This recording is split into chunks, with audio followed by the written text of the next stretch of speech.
여러분 명절 잘 보내셨습니까? 네, 혹은 보내고 계십니까? 네.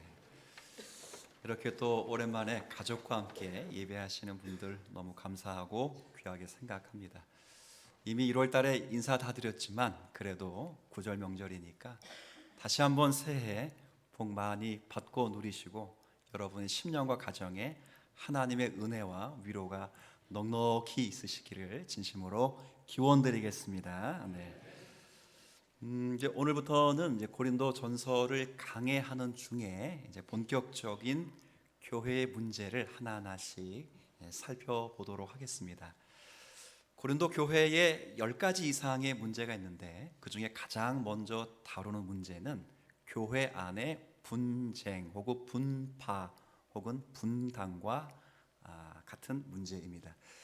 이 문제가 굉장히 커요. 그래서 여러분 보시면 이제 오늘 1장 10절부터 시작해서 4장 마지막 절까지 전부 이 분당의 문제에 대해서 다루는 것으로 보아서 분량도 그렇고 순서도 그렇고 이 분파의 문제는 고린도 교회의 가장 안타까운 문제이기도 하다라는 것을 상고할 수 있습니다.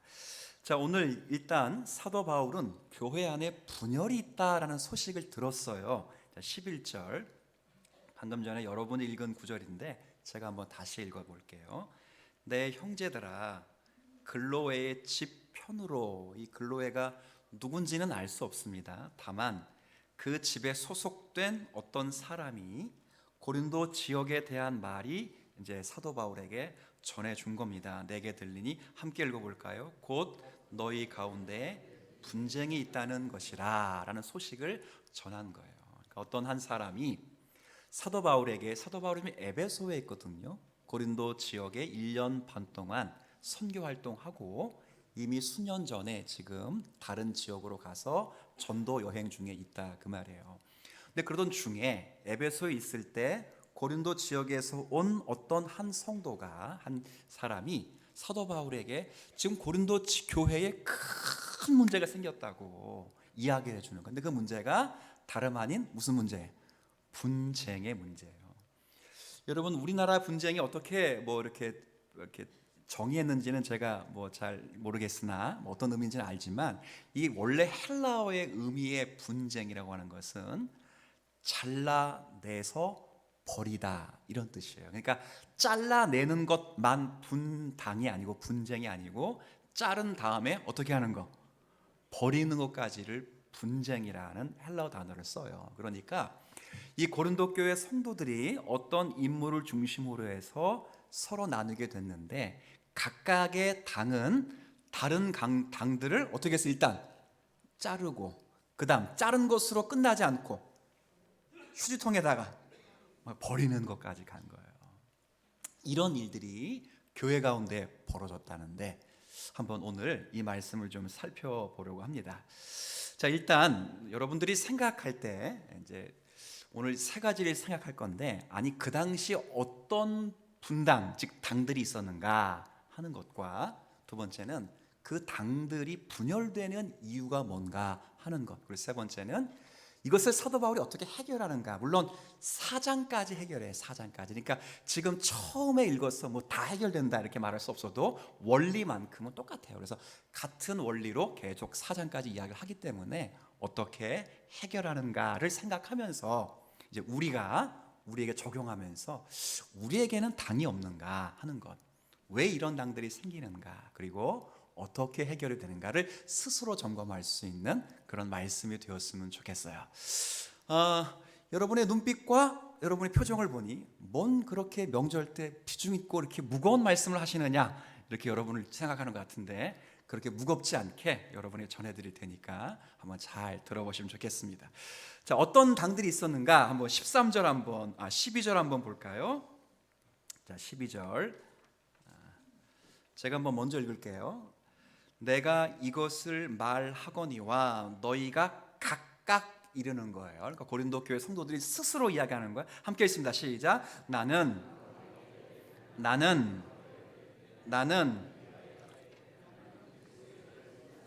한다는 것이니. 자, 당이 몇 개가 있어요? 네 개. 이름으로 봐서는 어느 당이 제일 마음에 들어요? 그리스도당. 야, 역시 훌륭하시다. 근데 조금 이따 확인하겠지만 그리스도 당도 문제가 있으니까 또 표현한 거 아니겠어요? 네 당이 있어요. 네 당. 뭐 지금 정치를 이야기하는 게 아니고 교회 안에 어떤 중심의 인물을 가지고 당이 나눠졌다 그 말이에요. 첫 번째 당은 바울당. 이 말은 나는 바울에게 속한 사람이다 라는 당이에요. 그래서 나는 누구를 따른다? 바울을 따른다. 말을 잘 보세요. 나는 누구 따른다? 바울 따른다. 끝까지 당들이 다 그래요. 바울 따른다. 그럼 바울을 왜 따랐을까? 제가 이 고린도전서 설립 배경을 사도행전 18장으로 설교하면서 사도 바울의 전도를 통해 고린도 교회가 생겨났다고 했어요. 그러니까 고린도 지역에 속해 있는 이교도의 문화에 철저히 물들어서 하나님의 생명의 빛과는 전혀 관계없이 살아가는 그들에게 어느 날 때가 되어서 그리스도 예수 안에서 생명의 복음이 찾아오게 되었는데 그 생명의 복음의 빛을 전해준 사람이 누구예요? 바울이에요. 바울. 그러니까 바울에 대한 고마움을 간직하고 있는 거예요. 제가 물어볼게요.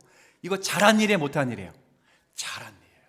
잘한 일이에요. 여러분에게 누군가가 생명의 복음의 말씀을 전해주거나 혹은 처음 예수를 만날 수 있도록 복음을 전해준 분이 계시다면, 그리고 하나님의 말씀에 대해서 잘 이해할 수 있도록 은혜를 끼친 분이 계시다면 그분에 대해서 어떻게 생각해야 돼요? 감사해야 돼요. 감사. 130년 혹은 140년 되는 선교 역사 가운데 해외 선교사 언더우드, 아펜젤레 다 23넷 되신 분이 오셨거든요. 언더우드는 23인가 이렇게 됐어요. 그런 분들이 총각의 몸을 이끌고 미국에서, 그리고 또 영국 선교사도 오셨지만 젊은 나이에 오셔서 한국의 찬란한 하나님의 복음을 설명해주고 전해주어서 지금 예수 믿는 사람들이 생겨났잖아요. 근데 그분들에 대해서 우리가 어떤 마음을 가져야 돼요? 고마운 마음을 가져야 돼요. 고마움. 근데 제가 이해가 되는지 모르겠는데 어느 교과서를 읽다가 그분들에 대해서 이렇게 평가했어요. 미국의 문화를 소개한 앞잡이. 지금 그런 교과서들을 자녀들이 배우고 있다는 걸 보면 너무 한탄스러워요. 사실 깜짝 놀랐어요. 제가 보고. 고마움을 가지고 있어야 돼요. 그러니까 고린도 교회 바울당은 그런 고마움을 가지고 있었어요. 근데 문제는 그런 고마움을 가지고 있으면서 그 좋은 추억에 함몰되어 있는 거예요. 그러니까 이를테면 다른 어떤 주석을 읽어보니까 이 바울당의 독특한 특징은 뭐냐? 추억팔이하는 당이라 이렇게 소개했어요. 그러니까 좋은, 이게 어느 당 어느 파 이렇게 생각하지 말고 우리 모두에게 그리스도 안에서 선한 추억이 있어요, 없어요? 있단 말이에요. 근데 문제는 그 추억에만 뭐 하는 사람들이 있어요? 갇혀 있는 사람이 있어요. 그래서 늘 말할 때 보면 그때가 좋았는데, 이 말 속에는 그때에 감사하는 것을 넘어서 지금은 만족하지 못하다는 뜻이 있어요. 이게 바울당의 독특한 특징이에요. 그때가 좋았는데, 그러니까 추억팔이 하는 당이 바울당이 믿음의 진보가 없는 당이에요. 두 번째는 아볼로라는 당이 있어요. 이 아볼로는 나는 아볼로에게 속한 사람이다. 그래서 나는 누구 따른다? 이제 아볼로 따른다. 아볼로 목사님 따른다는. 아볼로가 누구냐 그러면 사도행전 18장, 제가 한번 고린도전서 개론을 설명할 때 18장을 설교하면서 거기에 브루스길라와 아굴라를 얘기했어요. 바울의 동역자. 이 동역자에게 복음 전도를 받은 분인데 원래는 알렉산드리아 출신의 유대인이에요. 근데 성경에 보니까, 사도행전 18장에 보니까 성경에 능통한 자예요. 성경에 능통하기도 했지만 언변에 훌륭한 자. 그러니까 수사학적으로 말을 잘한다 못한다? 잘해요. 근데 이분이 브루스길라 아글라에게 복음을 전해 듣고 저렇게 거듭난 다음에 고린도 지역에 찾아오게 된 거예요. 찾아왔을 때 마침 사도 바울이 고린도 지역의 선교가 다 끝나고 다른 지역으로 넘어갔을 거 아니에요. 자리가 비었어 안 비었어요? 비었단 말이에요. 빈 자리를 잘 메꿨어요. 근데 잘 보면 사도 바울만큼 구약에 능통한지는 잘 모르겠지만 성경에 뭐라고 되어 있어요? 능통한 자라고 되어 있을 뿐더러 말을 뭐 했다고요? 잘했다. 우리 제가 설명해 드린 대로 사도 바울은 말을 못했어요? 잘했어요? 못했어요. 죄송합니다. 막 이런 표현을 써도 되는지 모르겠는데 더럽게 못했어요. 말을 진짜. 어떻게 그렇게 말을 못할 수 있을까? 한번 궁금할 정도로 말을 진짜 못하는 사람이에요. 근데 사도 바울이 지나고 가서 뭐 잘하는 사람이 왔어요?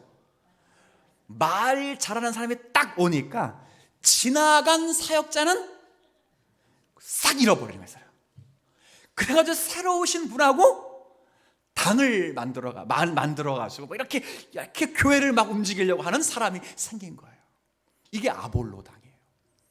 또 하나는 무슨 당이 있었어요? 아까 게바가 누구죠? 그렇죠.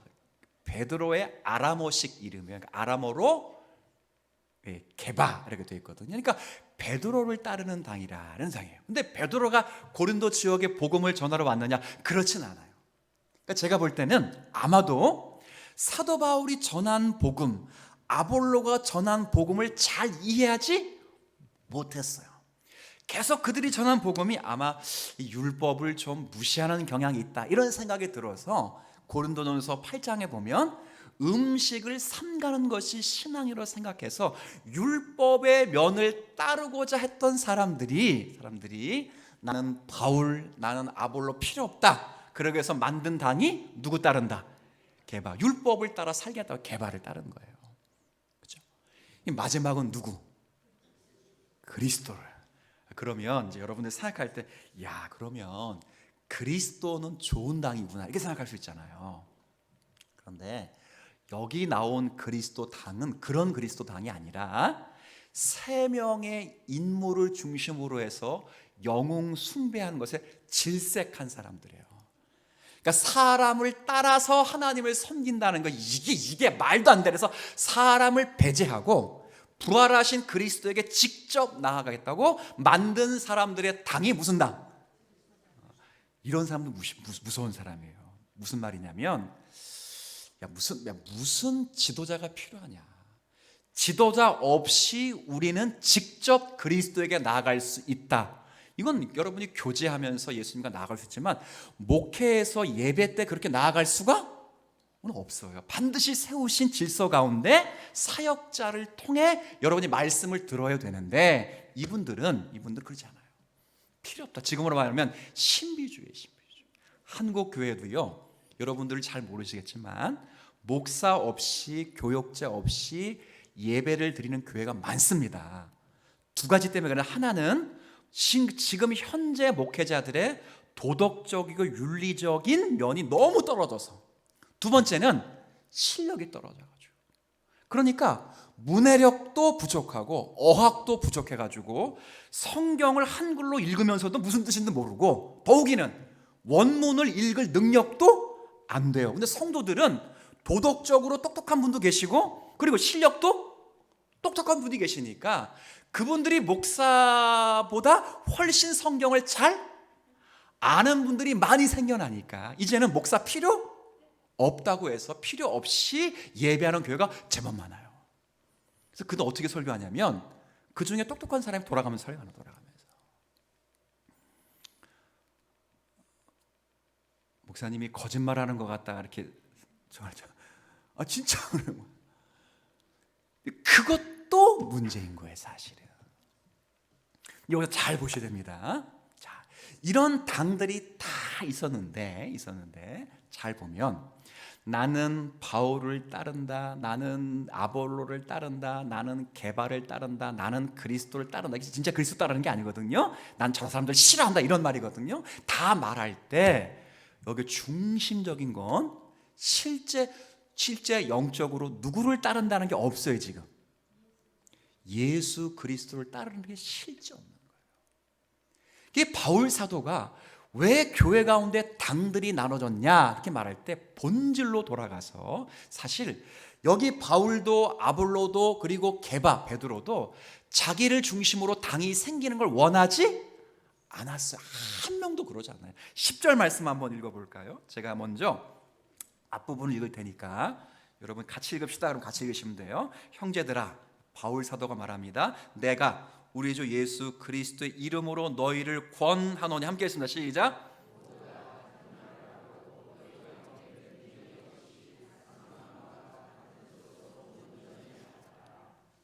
아멘. 다 같은 말을 하고 같은 마음을 품고 같은, 이 말은 나누면 안 된다는 거예요. 이 말은 무슨 말입니까? 저희들이 지금 이렇게 나눈 것은 예수 그리스도에게 충성하지 않고 사람에게 충성하기 때문에 당이 나눠졌다는 거예요.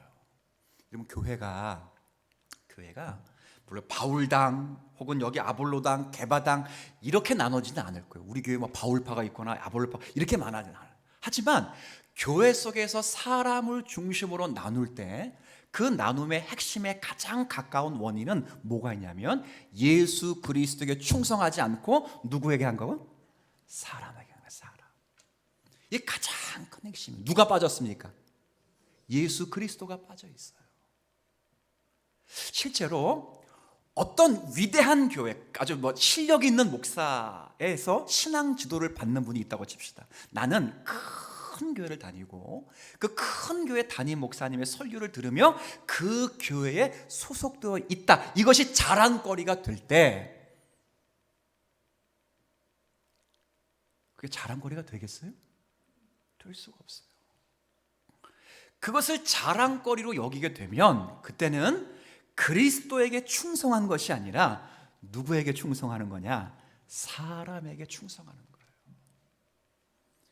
교회에 많은 파들이 있을 수 있습니다. 여러분, 제가 여러분들을 지금 혼을 내거나 저와 여러분들이 우리 자신을 한 번쯤 다시 생각해보자, 심중 있게 이야기하려는 차원이 아니라 한번 그냥 딱 느끼게, 어떤 교회도 사람을 중심으로 해서 당이 나눠지는 교회들이 있어요, 없어요? 있다고요. 그 당이 무슨 당인지는 이름을 취할 수도 없고 이름을 어떻게 말할 수도 없지만 중요한 건 모든 중심에는 누구에게 충성한다고? 사람에게 충성을 해. 사람에게.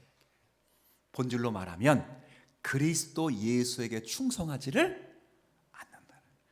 그러면 이제 사도 바울이 답은 한 가지입니다. 뭘로 이야기를 하냐면 4장까지 전부 이야기하는 것은 우리가 사람에게 충성하지 말고 누구에게?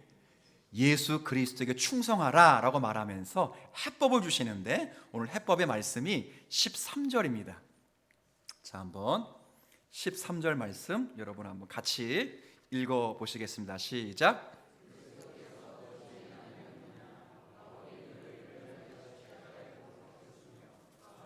이름으로 너희가 세례를 받았느냐. 아멘.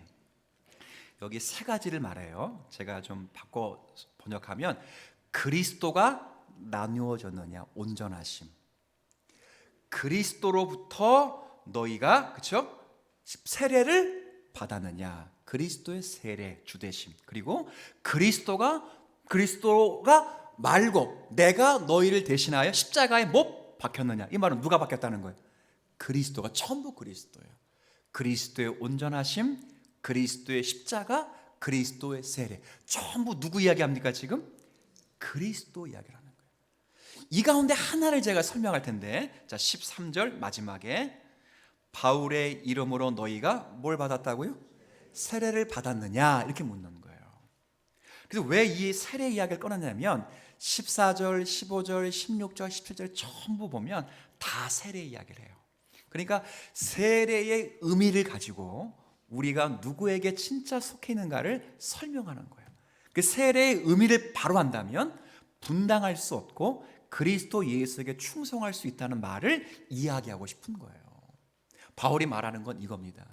너희가 나의 이름으로 세례를 받지 않고 아볼로의 이름으로 세례를 받지 않고 예수 그리스도의 이름으로 세례를 받았다면 나를 중심으로 아볼로 중심으로 사람이 나뉘어서는 안 된다. 왜? 누구의 이름으로 받았기 때문에.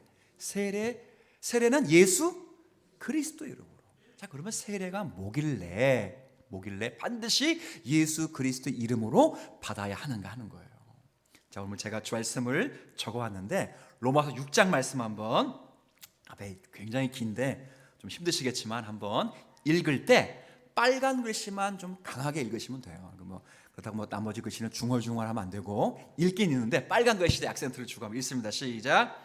무릇 합하여 세례를 받은 우리는 그의 죽으심과 합하여 세례를 받은 줄을 알지 못하느냐. 그러므로 우리가 그의 죽으심과 합하여 세례를 받음으로 그와 함께 장사되었나니 이는 아버지의 영광으로 말미암아 그리스도를 죽은 자 가운데서 살리심과 같이 우리로 또한 새 생명 가운데서 행하게 하려 함이라. 만일 우리가 그의 죽으심과 같은 모양으로 연합한 자가 되었으면 또한 그의 부활과 같은 모양으로 연합한 자도 되리라. 아멘. 자, 지금 세례의 의미를 설명하는 거거든요. 근데 제가 여러분 혹시 헷갈릴까 봐 빨간 글씨로 세례의 의미를 딱 적어왔어요. 가장 많이 반복되는 단어가 뭡니까? 합하여, 그 다음 연합, 그 다음, 근데 똑같은 단어였다. 같은 단어. 그러니까 세례의 의미가 뭐냐? 동일시, 동일시. 이걸 두 자로 줄이면 맨 끝에 있는 것처럼 연합. 그러니까 세례의 의미는 뭐냐 그러면 세례를 준 사람과 뭐 하는 거예요? 연합, 합하는 거예요. 합하는 거, 동일시하는 거예요. 근데 바울이 말했어요. 나는 내 이름으로 세례를 주지 않았다. 아볼로 목사님도 아볼로 본인의 이름으로 세례를 주지 않았다. 왜? 너희가 나와 연합한 게 아니고, 바울과 연합하는 게 아니고, 게바랑 연합하는 게 아니고, 아볼로랑 연합하는 게 아니라 우리 모두는, 세 사람은 누구의 이름으로 세례를 줬어요? 예수 그리스도 이름으로 세례를 주었다. 왜? 너희는 내게 속한 자가 아니라 예수와 연합한 자이기 때문이에요. 세례의 제일 중요한 뜻은 연합이에요. 연합. 누구랑 연합한 거예요? 예수님. 예수님의 죽으심과 연합하고 예수님의 사신과 연합한 거예요. 예수가 죽을 때 우리가 그리스도 예수 안에서 함께 죽고, 그리스도가 부활하실 때 그리스도와 함께 부활하시고, 그리스도가 승천하실 때 함께 하늘 보좌 우편에 앉은 거예요. 중요한 건 동일시 연합이에요. 연합. 세례의 가장 중요한 뜻은 연합이라고. 근데 연합에 또 하나의 의미가 있어요. 연합 가운데 연합이란 뜻이 뭐냐 그럴 때 하나의 의미가 내포되어 있어요. 하나를 읽을 텐데, 자, 베드로전서 3장입니다. 이것도 제가 적어왔으니까 한번 읽어주시면 좋겠습니다. 시작. 그들은 전에 노아의 날 방주를 준비할 동안 하나님이 오래 참고 기다리실 때에 복종하지 아니하던 자들이라. 방주에서 물로 말미암아 구원을 얻은 자가 몇 명뿐이니 겨우 8명이라. 물은 예수 그리스도께서 부활하심으로 말미암아 이제 너희를 구원하는 편이 곧 세례라. 아멘. 자, 뭐 다른 거 다 빼고 빨간 글씨 주어와 동사만 한번 읽습니다. 시작. 물은 구원하는 편이 곧 세례라. 자, 물은 마지막, 곧 세례라. 근데 이게 지금 어디 장면에서 지금 베드로가 인용하고 있습니까? 맨 앞에 그들은 전에 노아의 날. 한번 여러분 생각해 보세요. 노아 홍수를 설명하는 중에 이 이야기가 나오는 거예요. 자, 물어봅시다. 한번 대답을 한번 스스로 한번 해보세요. 원래 노아 홍수에서 물이 하늘에서 내려올 때, 궁창 위에 물이 쏟아질 때 그 물이 인류를 심판하는 심판용일까요? 아니면 인류를 구원하는 구원용일까요? 원래 헷갈리죠? 여기 물은 구원하는 편이니까 구원용처럼 들리잖아요. 자, 창세기 6장을 제가 여러분이 읽어드릴게요. 죄악이 세상에 가득하며 그들의 마음과 생각이 어려서부터 악함을 하나님이 보시고 아시고 사람을 지으심을 한탄하심으로 모든 사람을 지면에서 쓸어 버리시되. 다시 묻습니다. 노아의 홍수 사건에서 홍수, 즉 물은 구원용일까요? 심판용일까요? 심판용이에요. 심판용. 자, 맞습니까? 제가 읽어줬잖아요. 이 답을 알려줬는데 이게 답이 맞을까? 그러면 이제 안 되는 거예요. 알려서 심판용이라고요. 심판용. 자, 그런데 어떻게 구원 얻은 8명은 어떻게 구원을 얻었는가? 그럴 때 노아 식구 8명은 노아 방주를 타고 구원을 얻었다는 거예요. 그러면 그럴 때 그 물은 방주 안에 있는 노아의 가족에게는 심판용일까요? 구원용일까요? 그렇죠. 이해되셨죠? 그래서 물 아래에 가라앉는 것은 전부 쓸어버리는 무슨 용? 심판용이고, 물 위에 뜨는 것은 목적지까지 안전하게 안내하는 무슨 용? 구원용이. 이 뭘 말하는 거야? 사도 베드로가 복음이 그렇다는 거. 복음에는 양면성이 있다는 거예요. 복음을 전해서 그 복음을 받아들이고 믿는 자들에게는 구원이 따르지만, 복음을 전할 때 받아들이지 않고 믿지 않는 자 이미 심판을 받은 거라고요. 세례 요한이 뭐라고 말했습니까? 도끼가 이미 나무 뿌리에 놓였으니 좋은 열매를 맺지 아니하는 나무마다 찍어 불에 던진다 그랬어요. 좋은 열매, 그러니까 우리가 마지막 날 사는 날까지 열매를 맺히는 그 열매인가 보다. 그거 아니에요. 이미 여기 부사를 보세요. 이미 놓였어요. 이미 놓여 있다고요. 그럼 좋은 열매가 뭐예요? 좋은 열매. 세례 요한이 바로 그 다음 절에 설명해요. 나는 회개케 하기 위하여 너로 물로 세례를 주거니와 내 뒤에 오시는 이는 나보다 능력이 많으시니 나는 그의 신을 들기도 감당할 수 없으리라. 그는 물로 세례를 주지 않고 불과 성령으로 세례를 주신. 무슨 말입니까?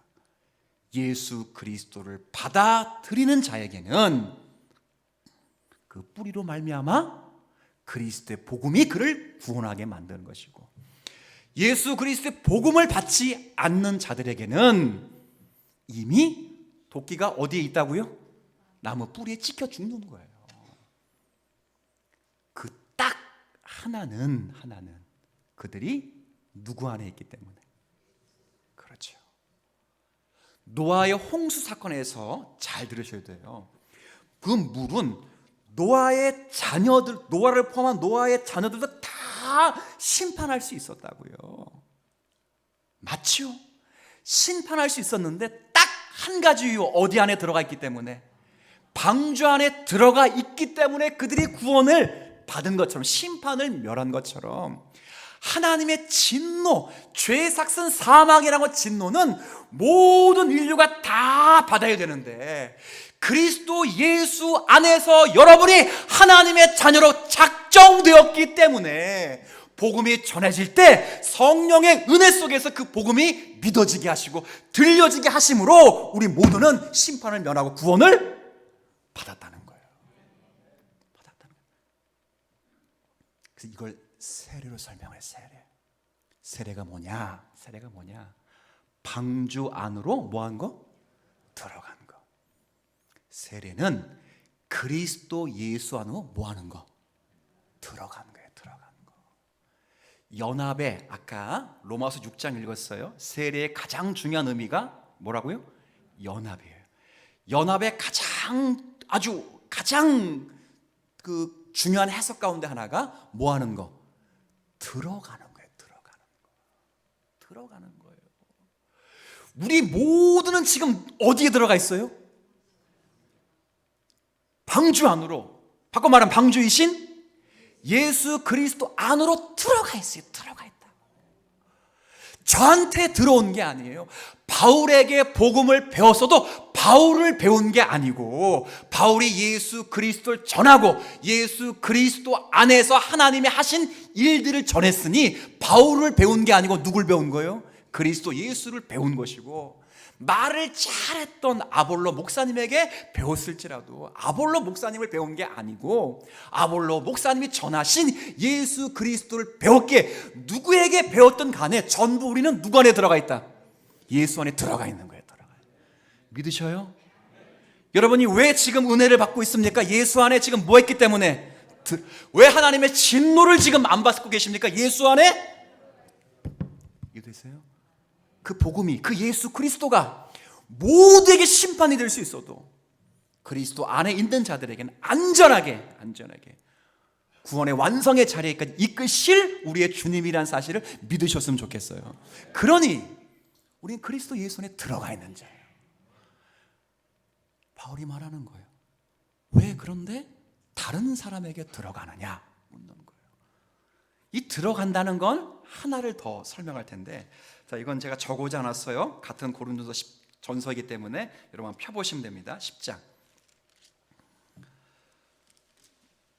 똑같이 이제 고린도 교회의 문제를 다루는데 10장은 8, 9장은 먹는 문제예요. 제사 음식을 먹을 수 있느냐 없느냐 문제를 다루면서 신학적으로 다루기보다 하나님의 나라의 원리로 다루면서, 자, 이제 1절, 2절, 10장 1, 2절을 제가 좀 읽겠습니다. 다 설명할 수는 없지만 여기에 한 단어를 주목해 보셔야 돼요. 10장 1절, 형제들아 나는 너희가 알지 못하기를 원하지 않아. 복잡하죠? 무슨 말이야? 반드시 알아야 된다. 뭘 알아야 돼요? 우리의 조상들이 다 구름 아래 있고 바다 가운데로 지나며, 무슨 사건입니까 이거 지금? 홍해바다 건너가는 사건이에요. 지나며. 자, 2절 함께 있습니다. 시작. 모세에게 속하여 다 구름과 바다에서. 자, 물어볼게요. 구약 백성들의 세례 받았어요 안 받았어요?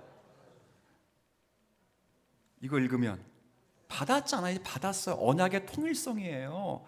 그들은 제사 지내서 구원받고 우리는 예수 믿어 구원받는 게 아니고 그들도 제사 속에 감추신 예수 그리스도의 복음을 듣고 구원받고, 우리는 성취된 그리스도의 복음을 믿고 구원받는 똑같은 구원이에요. 구원의 통일적이라. 왜? 하나님은 나뉘어지지 않기 때문에 똑같은 거예요. 자, 여기서 말하는 게 이겁니다. 잘 들으셔야 돼요. 이스라엘 백성들이 홍해를 갈라 나오기 전에 원래 애굽에 뭐였습니까? 신분이 종이에요. 노예였다고요. 노예의 신분에서 자유함을 얻으려면 딱 한 가지가 필요해요. 제가 예전에 설교했어요. 뭐 하면 된다? 그렇죠. 죽으면 돼요. 죽으면 더 이상 주인이 일어나 밭에 가서 밭일에 밥 지어 이런 말을 할 수 없어요. 왜? 뭐 했기 때문에? 죽었기 때문에요. 맞죠? 그래서 죄의 영적인 해석으로 죄의 몸에서 우리가 나오려면 죽으면 돼요. 죽으면 돼요. 근데 놀라운 건 죽지 않고 여기 왔어요. 우리가. 그렇죠. 이스라엘 백성들도 죽지 않고 홍해바다를 물론 건너면서 이 세례를 통해 영적으로 자신의 옛자가 죽었다는 걸 선언해줘요. 근데 실제 죽진 않았죠. 죽지 않고 나왔어요.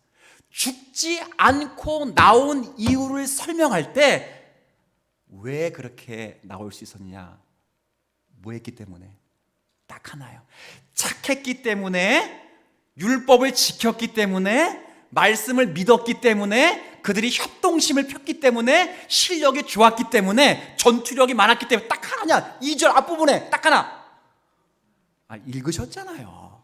모세에게 속했기 때문에요. 딱 하나요. 모세가 누굽니까?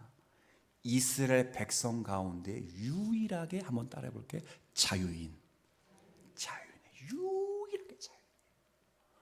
모두가 종인데 애초부터 종이 아닌 사람으로 하나님의 중보자를 기리는 사람이에요. 메시아를 예표하는 한 사람으로 서 있는 사람이에요. 그리고 이 사람은 이미 홍해 바다를 건너간 사람이에요. 다시 와서 건너가야 되는 거예요. 자유인에게 속했기 때문에 똑같아요.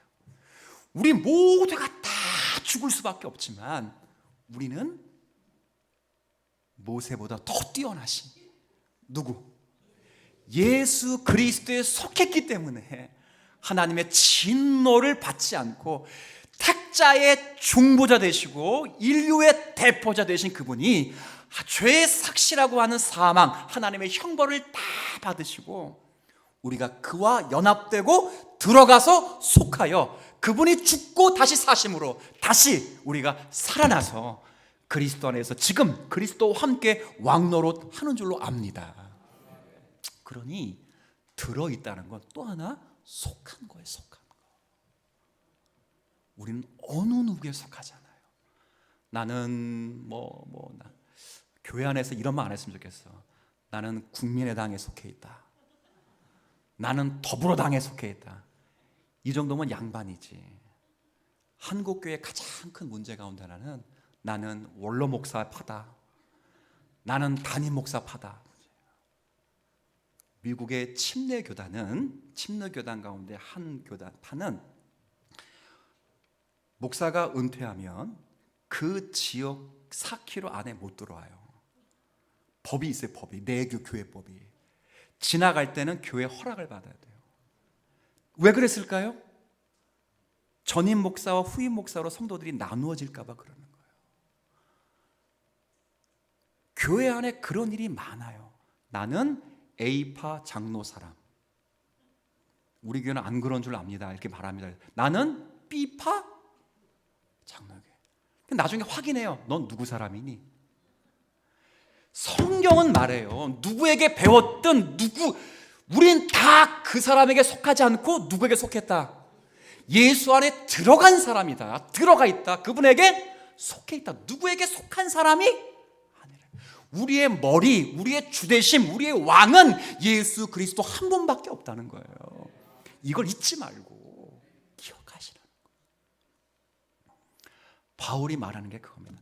여러분들은 누구에게 속해 있습니까? 라고 묻는 거예요. 그러면서 말합니다. 교회 가운데 잘 들으세요. 어느 사람과 싸웠습니다. 싸워서 그 사람, 아까 분쟁이 뭐예요? 분쟁. 잘라내서 버려요. 누군가 싸워서 기분 나빠서 그 사람을 잘라내어 버릴 때 꼭 기억하세요. 그 사람을 잘라내어 버리는 것이 아니라 지금 그리스도를 잘라서 버리는 것과 똑같다는 거예요. 왜? 우리 다 어디에 속했기 때문에. 그리스도. 이걸 기억하셔야 돼요. 아시겠어요? 교회 가운데 누군가가 마음에 안 들어요. 그 사람을 잘라낼 때 그 사람을 자르는 게 아니라 지금 누구 자르는 거라고 지금? 예수를 자르고 있는 거예요. 예수를 쫙 자르는 거예요. 똑같은 거예요. 여러분들이 꼭 기억하셔야 됩니다. 이거는 제가 목회적 차원에서 말씀드리고 싶어서 꼭 드리는데 꼭 기억하세요. 누군가가 여러분에 대해서 안 좋은 이야기를 여러분의 동료, 속해 말하면 여러분의 파가 이야기를 했어요. 야, 저 A 집사가 너에 대해서 안 좋은 이야기 하더라. 그러면 대뜸 어떤 생각을 하냐면 그 사람 이야기를 들어보지도 않고 기분이 나빠서 그 사람을 뭐하죠? 정죄한다고요. 자, 그럴 때 이건 그 사람을 정죄하거나 그 사람을 자르는 게 아니라 누구를 정죄하고 누구를 자르는 행위라고? 예수를 정죄하고 예수를 자르는 거예요. 그럴 때 팁을 하나 드리면 정말 그분이 그런 얘기를 했는지 눈을 쫙 찢고 물어보지 마시고 깊이 기도하신 다음에 가셔서 제가 이름은 밝히기가 좀 어려워요. 근데 이런 이야기를 들었는데 혹시 집사님이 정말 그런 말씀 하셨는지 혹시 알고 싶어서 라고 하면 양쪽 이야기를 다 들어봐야 돼요. 제가 제일 안타까워요. 교회 가운데 있는 분쟁이 전부 그래요. 제 이야기를 하는 게 아닙니다. 제가 갔는데 안 갔다고 한 적도 있고 안 갔는데 어디서 확인하면 돼 그거? 아예 교역자실에서 와서 확인하면 되잖아. 근데 한쪽 이야기를 듣고 소위 말하면 나와 같은 당의 사람의 말을 듣고 그렇게 해석해 버리면 그렇죠? 제가 저를 변호하는 게 아니라 모두가 다 그럴 수 있다는 거예요. 저도 그럴 수 있고 여러분도 그럴 수 있어요. 그럴 때 우리는 사람을 잘라 버리는 게 아니고 누굴 자르는 거야? 그리스도를 잘라서 뭐 하는 거예요? 버리는 거예요. 굉장히 무서운 거예요, 굉장히. 그 사도 바울이 이걸 가장 중요하게 설교하는 겁니다. 성도 여러분, 제가 여러분들이 누구에게 속했다 이런 이야기를 여러분에게 정죄형으로 드리는 게 아니라 우리 모두는 예수 그리스도에게 속해 있고 예수 그리스도 안에 들어가 있어요. 나올 수가 없어요, 나올 수가. 근데 왜 스스로 나오려고 하고 남을 나오게끔 하려고 합니까? 우리의 모든 연약한 부분들을 다 내려놓고 우리가 그리스도 예수 안에 들어갔다는 한 마음, 한 뜻 안에서 우리 모든 공동체를 생각하면서 우리에게 주신 은혜의 분복들을 누리는 자리에까지 성숙하는 우리 모든 교회와 성도가 되시기를 주님의 이름으로 축복을 드리겠습니다.